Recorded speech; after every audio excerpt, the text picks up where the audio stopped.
Assalamualaikum warahmatullahi wabarakatuh. Selamat datang kembali teman-teman di channel Manusia Setengah C Kuadrat. Jadi di sini kita akan membahas mengenai RNN, yaitu Recurrent Neural Network. Nah, jadi ini adalah neural network yang sekuensial. Jadi kita kasih contoh yang paling sederhana dulu. Contohnya adalah X0, X1, H0, H1. Jadi ada dua input data. Kemudian di sini ada dua hidden layer. Nah, contohnya apa? Kayak misalkan ini input data pertama untuk mesin translation ya. Contohnya menerjemahkan kata aku lapar gitu. Jadi ini kata aku, ini kata lapar gitu. Nah, ini hidden state-nya. Jadi nanti dia akan yang menghitung gitu. Kalau misalkan nanti ada output layer, ini kayak gini. Misalkan ini mau sentimen analisis saja deh, jangan mesin translation ya. Jadi misalkan di sini ada Y, topi gitu kan. Ini apakah negatif atau positif? Ini positif atau negatif kayak gitu. Nah, jadi aku lapar ini akan menjadi positif atau negatif. Contohnya seperti itu. Nah, cuma karena di sini kita ngasih contoh simple RNN. Nah, yang tanpa output. Nah, jadi kita cuma punya hidden state sama X1 dan X0. Nah, ini kemudian ini ada apa? Ini ada U, ada W, ini adalah metrik bobot yang nanti kita inisialisasi secara random karena ini di iterasi ke 0. Nanti kalau kita ada lakukan backpropagation, nanti kita hitung ulang nilai U sama W-nya. Jadi misalkan U-nya itu adalah 2 kali 3. Misalkan ini ada dua baris dan 3 kolom misalkan kayak gini. Nah, kemudian ini misalkan nilainya 0, ini 1, ini 0,5, ini 0,7, 0,3, 0,2. Ya random aja gitu. Nah, karena kita masih di iterasi ke 0, W pun sama ya. Ini U kayak gini, W juga kayak gini. Nah, paling ukurannya aja yang berbeda. Seperti itu. Nah, kalau nilai X0 gimana? X0 sama X1 itu udah bukan random ya, tapi dia itu udah terdefinisi. Contohnya X0 itu adalah vektor embedding dari kata aku. Nah, contohnya vektor embedding dari kata aku itu 0,3, 0,1, 0,4. Nah, lah kok bisa kata aku direpresentasikan sebagai vektor kayak gini? Nah, teman-teman bisa lihat video saya yang di kolom deskripsi atau cari di playlist gitu kan. Ada saya sudah membahas bagaimana cara mengkonversi Word menjadi vektor. Bisa macam-macam ya, teman-teman. Bisa pakai TF, bisa pakai TF IDF, ini yang terkenal nih. Kemudian pakai skipgram, kemudian ada pakai command back of word, ada back of word doang, ada glove text, glove, kemudian ada fast tag. Oh, ini banyak sekali ya cara ngubah dari suatu kata atau suatu ya NLP lah ya, representasi kata menjadi suatu vektor yang mewakilinya. Itu ada videonya tersendiri saya sudah buat, atau bisa teman-teman lihat di video yang lain ya, teman-teman channel yang lain. Ya intinya seperti itu. Kita punya vektor input, kemudian ada kita punya node input, kemudian input yang hidden node, ini input node. Nah, kemudian kita bisa menggunakan rumus yang di bawah ini ya, teman-teman ya. Nah, fokus yang di atas ini dulu, nanti jangan lihat yang di bawahnya, rumusnya ada 2 ya. Jadi hidden state misalkan H0 itu sama dengan tangan H dari U kali X0 tambah B. Nah, kenapa tangan H ini adalah suatu fungsi aktivasi yang umum digunakan pada recurrent neural network. Kenapa? Karena dia bisa ngeklip ya. Kalau nggak salah dia nilainya akan jadi min 1 sama 1 itu. Misalkan. Nanti koreksi ya, saya lupa apakah 0 sampai 1, tapi kayaknya min 1 sampai 1. Nah, kenapa demikian? Karena nanti kita akan menjaga agar perhitungannya itu perhitungannya mudah atau murah. Kenapa mudah atau murah? Karena dengan nilainya yang kecil, maka komputasi dari komputer kita kan akan relatif ringan ya. Bayangkan kalau kita angkanya itu 1 juta, 2 juta gitu kan. Misalkan metrik isinya kok 5001, kemudian 754 gitu-gitu dan sebagainya. Ini kalau perkalian metrik aja komputer kita udah panas nanti. Makanya lebih mudah dan lebih murah. Yang kedua, nanti menghindari dari namanya gradient exploding. Nah, nanti kita bahas apa itu gradient exploding. Jadi kita masuk ke sini dulu ya, perhitungan yang gampang-gampang dulu.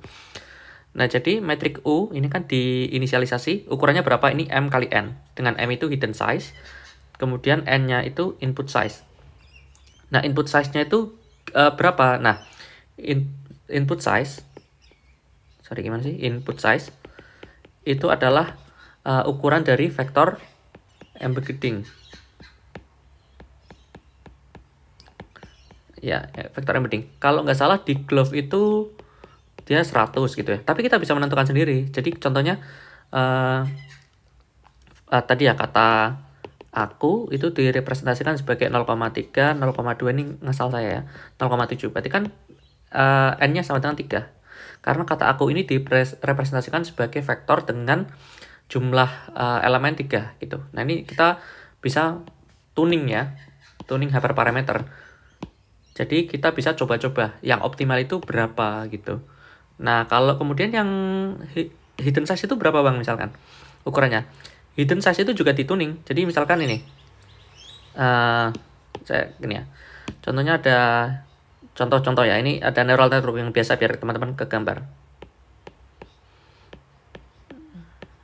Ini ya misalkan.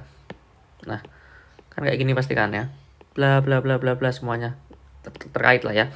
Nah, ini kan input layer. Sorry, ini input layer. Nah, ini hidden layer. Hidden layer di sini ada M-nya sama dengan 4. Hidden layer kedua juga M-nya sama dengan 4. Ini sebenarnya bisa 5. Jadi M1 itu 4, M2 hidden layer kedua itu 5 gitu kan. Bisa nggak sama antara hidden layer pertama dan hidden layer kedua dan hidden layer ketiga dan seterusnya ukurannya. Nah, jadi hidden layer ini jumlahnya kita tuning juga, coba-coba. Jadi M dan N ini kita coba-coba. Tapi N itu adalah panjang dari vektor embedding atau input size-nya ukurannya. Hidden size itu jumlah neuron pada hidden state itu. Nah, kenapa kok di sini cuma 1? Nah, kenapa kita nggak 1 gitu M-nya? Ya nggak, ini tuh kayak abstraksi aja gitu loh. Sebenarnya di dalam ini tuh misalkan nih, tadi kan H0 nih. Ini H0 nih ya misalkan. Di sini tuh ada 4 gitu. Cuma biar gampang kita tuliskan, gambarkan satu lingkaran aja. Oh ya, fun fact lagi di sini. Kalau di neural network kan kita bisa beda ya hidden layer-nya. Di sini ada 4. Yang hidden layer pertama neuronnya ini ada 5. Gitu. Tapi di RNN most likely ya, kayaknya hampir semuanya itu hidden layer-nya sama gitu. Misalkan H0 ini ukurannya M-nya isinya di sini ada 4. Ya H1 juga 4. Kenapa demikian? Karena secara rumus nanti akan dijumlahkan. Jadi penjumlahan vektor itu kan harus sama ya. Saya hapus dulu, ini memang sempit ya guys ya. Sorry guys. Karena sudah banyak saya tulis di sini. Oke. Hapus aja lah pakai manual. Nah, jadi di sini kalau teman-teman lihat ini sama ini, nanti ada perhitungannya kan. H1 ada W kali H0.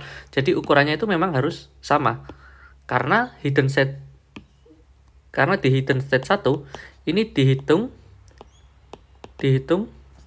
dari X1 dan H0. Jadi H1 itu dihitung dari inputan pada waktu itu nih, X1, dan juga dihitung dari H0 itu sendiri atau inputan dari hidden state sebelumnya, bukan dari X sebelumnya. Jadi bukan H1 itu dihitung dari X1 dan X0, tapi H1 itu dihitung dari X1 dan H0. Nah, makanya ukurannya harus sama. Kalau di neural network biasa, itu nggak harus sama sih hidden layer-nya, jumlah neuronnya untuk setiap hidden state. Begitu ya. Nah, kemudian batch size itu apa? Nah, kalau kita punya data misalkan, kayak contohnya ya siswa lah ya di suatu kelas. Misalkan ada 36 siswa. Nah, ini kalau mau di neural network kan misalkan siswa ini dikategorikan sebagai lulus atau tidak lulus, misalkan diprediksi kayak gitu ya, untuk SBMPTN atau seleksi bersama masuk perguruan tinggi negeri, mungkin istilahnya sekarang udah beda ya. Nah, jadi bisa dihitung apakah ini siswa pertama, siswa kedua, siswa ketiga, berarti ini ada jumlah batch size-nya sama dengan S-nya sama dengan 3. Atau mau dihitung sendiri-sendiri, yang mau diprediksi dalam satu prediksi itu misalkan 1 orang aja gitu. Jadi ayo coba si absen 1 masuk, diprediksi lulus atau enggak gitu. Itu berarti batch size-nya adalah S-nya 1.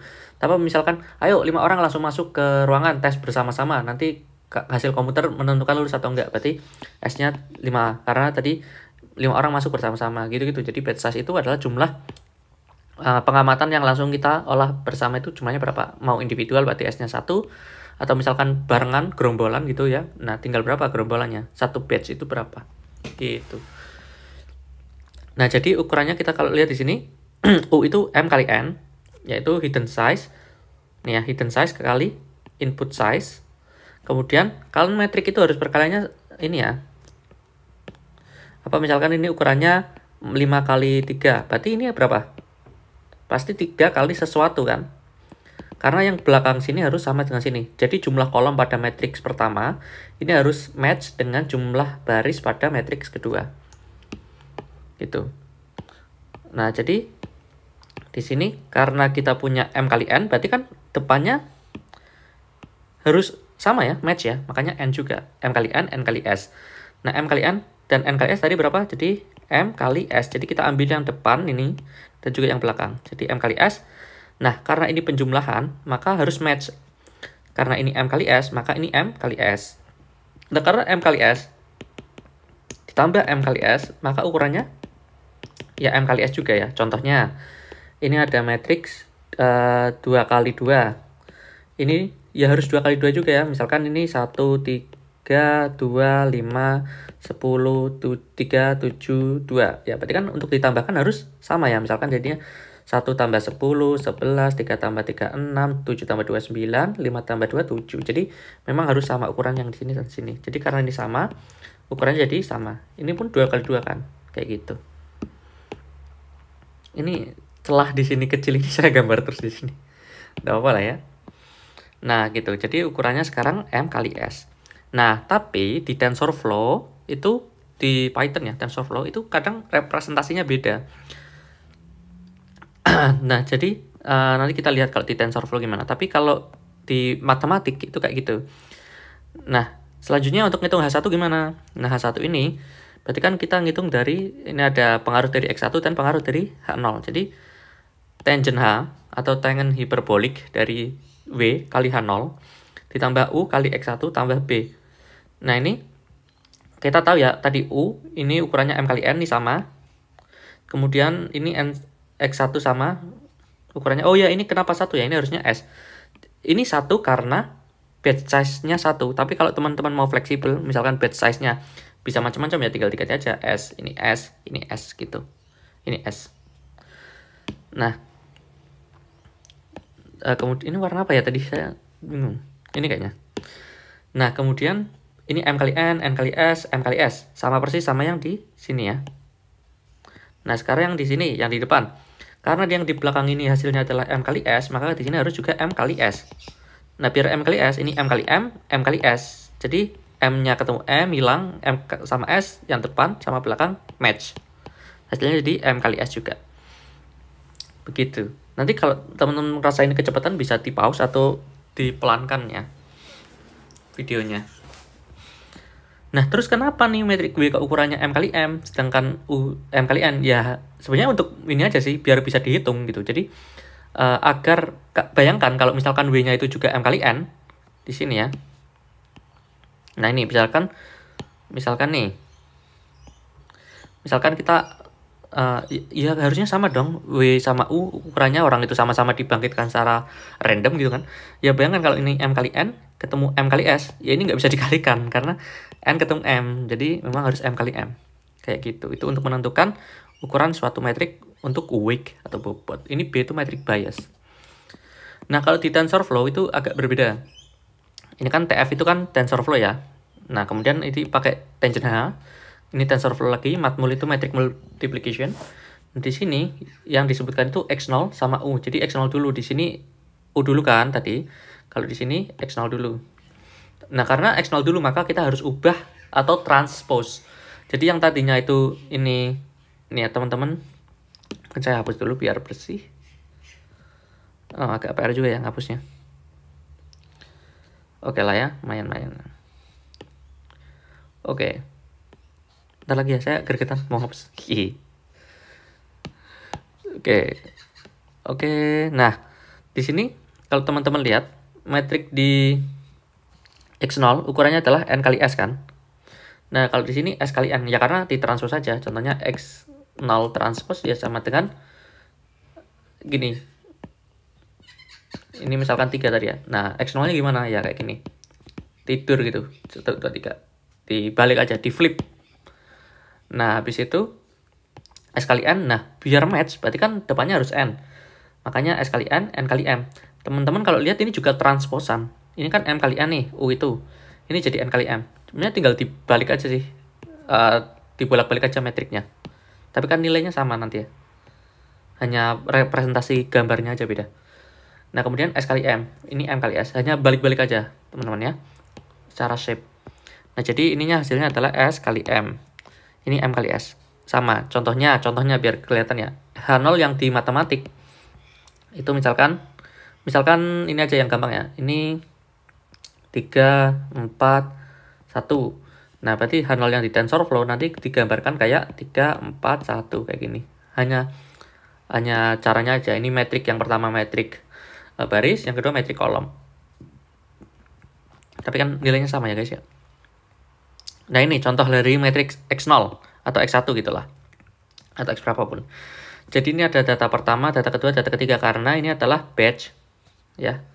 Ini adalah batch size 3. Jadi kayak saya bilang tadi ada orang pertama, orang kedua, orang ketiga. Misalkan tinggi badan, berat badan, umur. Ini X1, X12, X13 ini berat tinggi badan, berat badan, umur. Tapi ini untuk orang pertama. Nah, ini tinggi badan, berat badan, umur untuk orang kedua dan seterusnya. Tapi karena RNN itu jarang untuk kayak gitu ya, untuk yang perhitungan data numerik yang asli, biasanya untuk perhitungan NLP, makanya biasanya adalah vektor representasi dari kata gitu, bukan tinggi badan, berat badan, atau GDP atau apapun data numerikal. Nah, kemudian ini masih ke RNN. Nah, kenapa saya gambarkan kayak gini? Saya cuma pengen nunjukkan bahwa kadang di suatu paper atau artikel atau apapun itu ya, di teman-teman baca di mana atau lihat video di mana, kadang RNN itu digambarkan seperti ini. Nah, kenapa? Karena XT ini kan masuk ke HT. Nah, kemudian HT masuk ke HT lagi. Jadi, misalkan ini X1 itu masuk ke H1. H1 nanti digunakan untuk menghitung H2. Gitu kan. Nanti H2 digunakan untuk menghitung H3 kayak gini. X1 masuk ke H0. H0 digunakan untuk menghitung H1. H1 dihitung untuk H2. H2 untuk H3. Sampai nanti HT-1 dihitung untuk HT. HT dihitung untuk HT plus 1. Gitu. Jadi, hidden state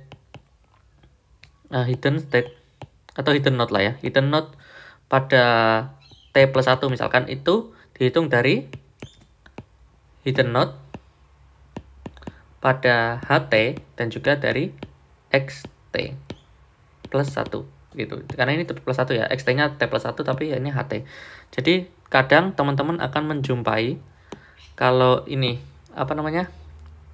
di paper lain atau di video lain atau di blog lain nanti akan terlihat seperti ini representasinya. Ini artinya HT itu dihitung dari HT sebelumnya dan XT pada saat itu gitu. Nah, kemudian RNN with output. Nah, dari tadi kita nggak ngasih output kayak gini ya, YT gitu ya, nggak ngasih vektor output. Sorry, nggak ngasih node output atau layer output. Nah, kalau layer output kita hitung dengan, kalau kasusnya regresi pakai V kali H0 tambah C. Nah, tapi kalau misalkan klasifikasi pakai V H0 tambah C sama persis, cuma kita kasih softmax. Nah, V-nya itu apa? V-nya sama kayak si W sama U, jadi dia itu vektor metrik dengan random, contohnya 0,3, 0,1, 0,4, 0,9, random aja, karena masih iterasi ke 0. Nanti kita lakukan backpropagation sampai dia itu konvergen, jadi menemukan nilai aktualnya berapa. Nah, kemudian di sini softmax itu apa? Softmax itu ya ini saya tuliskan di bawahnya. Jadi bedanya kalau regresi udah berhenti sampai VH0 tambah C gitu kan. Nah, sedangkan softmax ini nanti kita memastikannya. Softmax ini memastikan nilainya itu menjadi probabilitas antara 1 dan 0 ya. 0 sampai 1. Jadi kita kasihkan softmax. Nah, rumusnya gimana? Rumusnya adalah E pangkat ZI dibagi dengan E pangkat ZC. Nah, maksudnya gimana sih? Gitu. Contohnya biar kelihatan ya. Nggak apa ya, videonya jadi lama ya. Karena harus didetailkan. Contohnya vektor ini ya, Z ya. Z itu 3, 2, 5 misalkan. Ya, berarti misalkan kita mau ngitung softmax pada yang tengah nih. Berarti E pangkat 2 dibagi dengan E pangkat 3 tambah E pangkat 2 tambah E pangkat 5. Nanti ini nilainya antara 0 sampai 1 gitu. Karena dia probabilitas. Nanti kalau menghitung yang ketiga nih, kelas yang ini. Ya, ini ganti aja E pangkat 5 terus tapi yang bawahnya penyebutnya sama. E pangkat 3 tambah E pangkat 2 tambah E pangkat 5 karena penjumlahan dari semuanya kayak gitu. Nah, jadi contohnya kita punya 3 kelas ya. Memprediksi gajah, ini kucing, ini harimau misalkan. Ini probabilitas yang pertama 0,7, ini 0,1, berarti 0,2 ya. Ya, jadi masuk ke kelas gajah. Ini kucing, ini harimau nggak kepilih kayak gitu. Jadi dengan adanya softmax kita memastikan bahwa outputnya antara 0 sampai 1 dan jika dijumlahkan menjadi 1.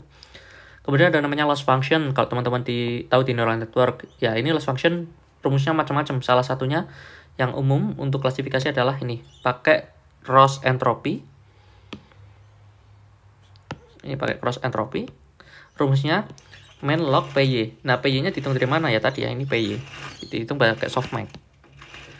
Kayak gitu. Nah, gunanya untuk apa? Nah, untuk melihat apakah banyak informasi yang hilang atau akurasi kita itu nggak akurat gitu. Contohnya, kasus regresi lah ya yang biar gampang. Misalkan Y aktualnya harga rumah itu 30 juta misalkan. Nah, sedangkan Y prediksinya itu 30 juta, Y aktualnya misalkan 35 juta. Berarti kan ada loss function-nya misalkan 35,30. Ini loss function paling gampang ya. Mengurangi gitu aja ya. Jadi loss function-nya 5 juta gitu. Nah, tapi nggak semudah itu sebenarnya. Ngitungnya nggak sesederhana itu. Tapi pakai misalkan MSE gitu, kalau teman-teman tahu di regresi ya. Misalkan 1/n, sigma, Y, min, Y topi, kuadrat gitu-gitu. Atau di klasifikasi pakai cross entropy kayak gini. Oh, ini marak-marik kenapa ini? Kita hapus dulu. Ya, jadi ini saya mau memperlihatkan bahwa kita hapus lah ya, biar gampang. Hapus aja semuanya. Kita copy aja. Duplicate. Oke, kita kecilkan. Kemudian kita hapus. Sip. Ini menjadi YT. Oh, warnanya masih hijau, guys. Harusnya hitam ya. Ya, kayak masa depan MU. Enggak, ding. Ya, ini YT plus 1. Nah, jadi di per RNN. Jadi, tadi kalau teman-teman lihat ini, ya, hidden state-nya cuma 1. Hidden layer-nya. Nah, kalau di RNN, itu kita bisa menambahkan ke atas. Jadi, kalau di neural network biasa, misalkan ini input layer. Hidden layer pertama nih, misalkan. Nih, hidden layer pertama. Ini hidden layer kedua ada 5, misalkan. Hidden layer kedua. Ini output layer. Nah, jadi kayak gitu ya. Pokoknya intinya gitu. Kayak neural network biasa. Nah, dia tuh bisa ke kanan kan. Nah, tapi kalau di RNN, dia bisa ke kanan nih. Ke kanan nih hidden layernya. Dan juga bisa ke atas. Jadi kayak grid gitu. Nah, ini salah satu kelebihan juga ya, dari RNN nih. Kita hapus dulu yang gambar ini. Jadi di per RNN itu nggak cuma memanjang ke kanan. Jadi ada hidden state pertama, hidden state kedua, hidden state ketiga, tapi juga ke atas hidden state-nya. Nah, jadi yang ngitungnya gimana ya? Tinggal gini aja ya. Ini misalkan yang ini ya. Berarti HT plus 1, HT-1 nih. HT-1, kemudian misalkan ini 1 ya. Ini untuk menandakan pada layer pertama ya. Berarti tadi tangan H, kemudian U kali X0 tambah B gitu kan. Kemudian H, ini H yang 2 ya. Maksudnya yang ini. T-1, tangan H, kemudian U. Nah, ini bukan lagi X0, tapi misalkan H, T-1 tapi yang aksen pertama nih yang bawahnya ini ngitungnya bukan X tambah B gitu-gitu doang sih. Seperti itu. Waduh, hilang guys, lingkarannya hilang. Oke. Kemudian back propagation through the time. Nah, artinya apa ya, kan kita mau ngitung tadi ya W, V, U itu masih diinisialisasi secara random gitu kan. Ini metrik gitu kan. Ini random nilainya. Nah, padahal kita mau nilainya itu yang sebenarnya. Maka kita melakukan back propagation. Nah, back propagation-nya itu cukup rumit ya di sini karena ini contohnya, kita mau menghitung nilai U yang di sini. Kalau nilai U yang di sini mah gampang ya. Contohnya gini. Kita mau ngitung U yang di sini, berarti kan ini rumusnya. Do loss kemudian dibagi dengan do yang apa ya nih? Prediksinya ya. Kemudian dikalikan do YT, kemudian dibagi dengan do HT dan seterusnya. Nah, karena kita mau menghitung yang ini, ya ini cukup berhenti sampai sini sih sebenarnya. Mana ya? Kayaknya harusnya sampai sini. Gitu, atau maksimal sampai sini lah. Karena dia cuma sekali sampai HT plus 1 kan. Jadi ini misalkan HT plus 1 plus 1 plus 1 semuanya. Nah, jadi cuma sampai segitu. Nah, cuma kalau teman-teman mau menghitung U yang di sini, nah harus ngitung sampai panjang banget. Gitu. Nah, saya sebenarnya agak bingung menjelaskannya karena ini cukup rumit. Intinya adalah kalau kita mau update buat contohnya W1 itu dipakai U1 aja lah ya.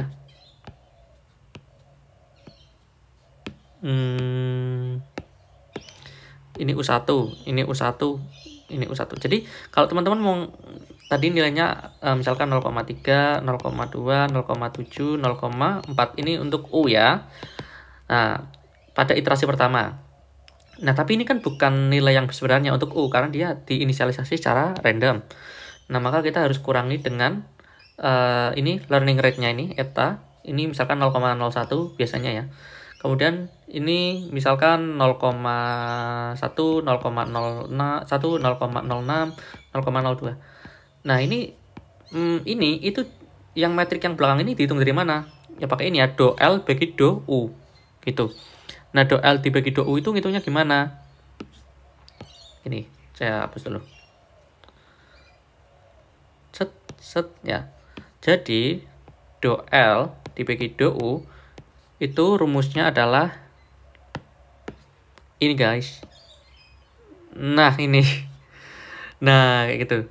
Nah, biar teman-teman lebih kebayang, ini kan kayak bukan rumus ya, ini masih turunan. Contohnya do loss T dibagi do Y T. Nah, ini tuh berapa sebenarnya nilainya gitu kan. Ya, contohnya loss function kita ini nih pakai MSE, berarti kan 1/n sigma Y min Y topi kuadrat. Nah, tinggal diturunkan aja rumus ini. Saya nggak tahu ya turunnya berapa. Misalkan aja 1/n sigma, saya nggak tahu ya. Contohnya gampang, yang lebih gampang lah ya, fungsi yang lebih gampang. Contohnya loss function-nya adalah Y topi min 5 apa ya? Min 50 misalkan. Nah, berarti kan ya udahlah gini ya. Y topi kuadrat min 50Y misalkan Y topi. Ini misalkan loss function, ngasal banget ini. Ya berarti kan kalau turunannya adalah do L do Y topi, itu kan berarti kan Y topi, berarti 2Y topi karena kuadratnya masuk ke depan, 2Y topi min 50 gitu. Nah, kayak gitu. Nah, cuma karena di neural network loss function-nya nggak selinier ini, nggak kuadratik yang kayak gini doang ya, nggak semudah ini. Jadi saya nggak bisa ngasih contoh yang lebih sederhana. Nah, intinya seperti itu. Jadi ini bisa dihitung, ini bisa dihitung tergantung loss function kita apa. Makanya kayak gitu sih.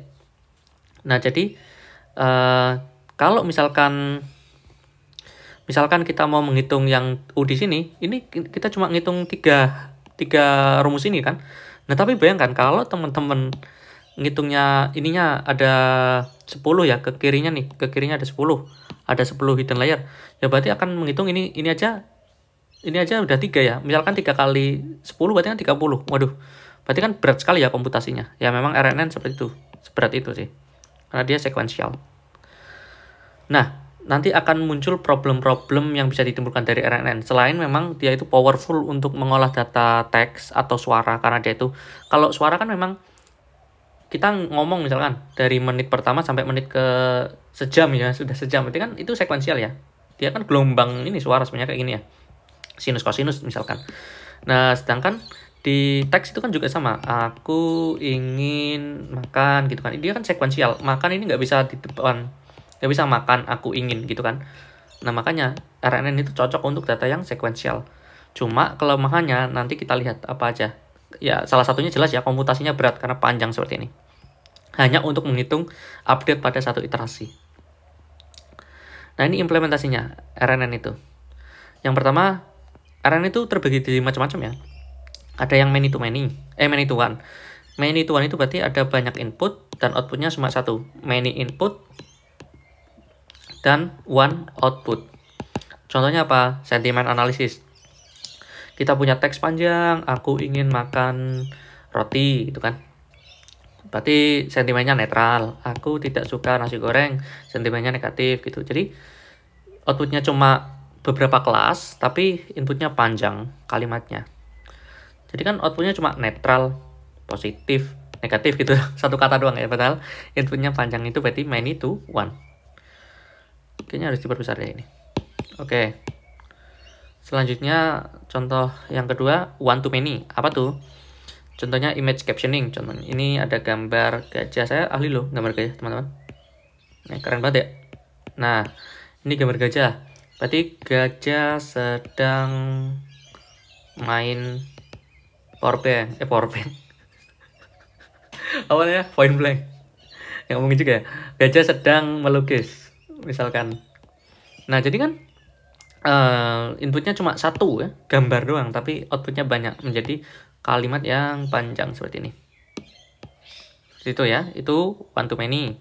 Kalau many to many ada dua sih sebenarnya. Ya, yang pertama, kita kasih input dulu, outputnya antaran. Contohnya adalah mesin translation kayak Google Translate. Aku cinta kamu. I shiteru, gitu kan? Ya udah berarti, atau I love you. Jadi ini I love you. Ini aku cinta kamu. Gitu guys. Jadi ini mesin translation itu pakai many to many versi pertama. Many to many versi kedua. Nah, kalau dia input langsung output gitu ya. Contohnya video classification. Apa ya contohnya? Ini ada suatu movie gitu kan.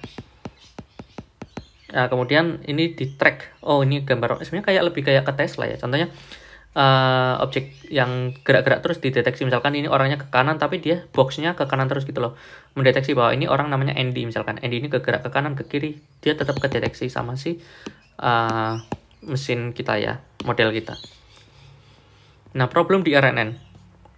Yang pertama, tidak bisa capture long term dependency. Karena teman-teman kalau ingat, rumusnya kan tadi T misalkan ya, HT itu sama dengan tangent H, kemudian U, X, T, tambah B. Itu kan. Oh sorry, ada tambahnya lagi ya. W, T, kemudian H, T min 1. Kalau salah ingetin ya teman-teman, saya nggak hafal juga. Tapi saya ingat saya ini. Kemudian UXT tambah B. Jadi dihitungnya itu pakai HT min 1 dan XT. Ini untuk HT. Nah, berarti kan HT hanya dihitung dari XT-1, bukan dari HT-2, HT-3 gitu kan.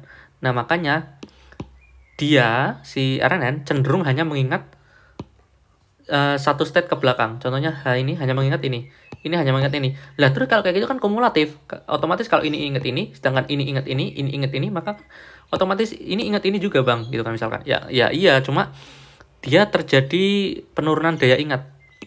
Artinya ingatan yang lama tergerus dengan ingatan yang baru. Ya kayak Markov. Inilah yang Markov chain gitu. Nah, artinya di sini H ini hanya terpengaruh oleh ini. Yang sini udah kelupaan. Nah, makanya terjadi gradient, vanishing gradient. Atau tidak bisa capture long term dependency. Nah, makanya yang kedua, masalah kedua adalah vanishing atau exploding gradient. Nah, kenapa demikian? Kalau teman-teman lihat rumusnya di sini, ini itu bisa dihitung, bisa dijabarkan sebagai yang bawah nih. Ini ya. Kalau teman-teman lihat rumusnya ada W. Nah, kalau ada 10 hidden layer berarti W-nya ada 10 kan? Nah, berarti gradient exploding sama gradient vanishing itu apa sih? Nah, jadi contohnya metrik kita itu 0,01, 0,0007, 0,0005, 0,0009. Yang satunya 0,00001, 0,0000 banyak lah ya. 1, 0,0002, 0,000003 misalkan. Nah, perkalian ini akan mendekati jadi 0,000. Nah, kalau 0,0 kali metrik berapapun, Misalkan 7, 8, 9, 0. Ya kan 0 tetepan gitu hasilnya. Nah, ini namanya vanishing gradient. Artinya model kita nge-training lama sekali padahal hitung cuma 0 kali 0. Dan nanti outputnya juga 0 gitu ya. 0 semua. Lah buat apa kita ngitung jadinya? Nah, itu. Nah, kenapa vanishing gradient terjadi? Karena metrik W atau metrik V atau metrik U, ini kan metrik-metrik bobot ya, itu cenderung mendekati 0. Itu. Nah, biasanya sih karena udah terdistorsi panjang ya, contohnya ini ya. Ya karena dihitung di perkalian terus, ya jadinya suatu bilangan pecahan kalau dikalikan bilangan pecahan berulang kali, itu kan akan mendekati 0. Contohnya, setengah deh, pangkat 1 sama dengan setengah pangkat 2, seperempat kan lebih kecil dari setengah itu 0,5, ini 0,25, lama-lama kan dia akan mendekati 0 kan. Nah, itu terjadi, jadi seperti itu. Atau bisa terjadi sebaliknya, exploding gradient, kalau gradiennya besar, misalkan 8,7 kecil ya, 76, 89, ini misalkan metrik weight-nya kayak ini, 105, 107, yang satunya sama, 101, 105, 104, 203. Kalau dikalikan ini gede banget, komputasinya jebot gitu ya, komputasinya kayak apa namanya, meledak lah ya. Selain itu juga hasilnya nggak bagus prediksinya. Itu gradient exploding. Nah, kalau gradient exploding sebenarnya bisa diatasi dengan fungsi aktivasi tangent H tadi ya, yang make sure bahwa nilainya -1 atau sampai 1, atau pakai misalkan softmax yang bisa jadinya 0 sampai 1 gitu kan. Gitu sih. Nah, mungkin itu kekurangan dari RNN atau drawback-nya ya lah ya. Nah, ini terakhir.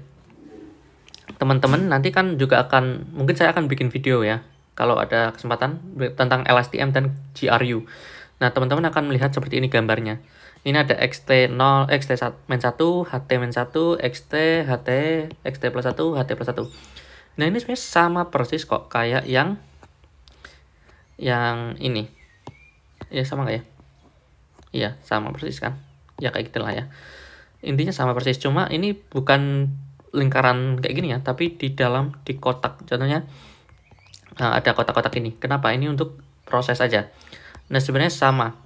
Ini nanti untuk menggambarkan LSTM sama GRU ya, biar gampang. Jadi, ini HT ini dihitung dengan tangan H ini, dari U XT, ini U di sini ya, U kali XT ditambah dengan ini W kali HT min 1 ditambahkan B. Nah, B-nya nggak digambarkan di sini ya. Kayak gitu. Jadi, ini sama persis kok kayak ya ini tadi ya.